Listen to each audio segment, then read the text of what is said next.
Mon actualité, c'est Les Spectres de Chicago. C'est un ouvrage qui sort aux éditions du Rocher et donc qui se passe à Chicago en 1929 au lendemain de la crise, la grande crise de la Grande Dépression américaine.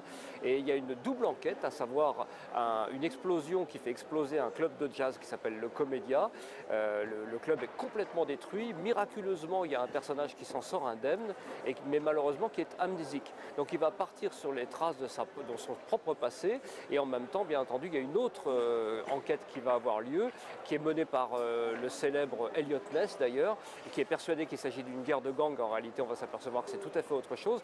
Une enquête pour savoir qui a fait exploser ce club de jazz et pourquoi on en est arrivé là. C'est un thriller, hein, donc celui-là est un petit peu différent des autres qui sont plus des thrillers autour de Sherlock Holmes et de cet univers victorien. C'est un thriller, double thriller, à savoir on va donc faire une enquête pour essayer de déterminer qui est le criminel et aussi une quête personnelle puisque le personnage principal, le héros, va essayer de savoir qui il est, d'où il vient et c'est en même temps une introspection sur ses racines de l'enfance. Et votre regard sur l'IRA Limoges?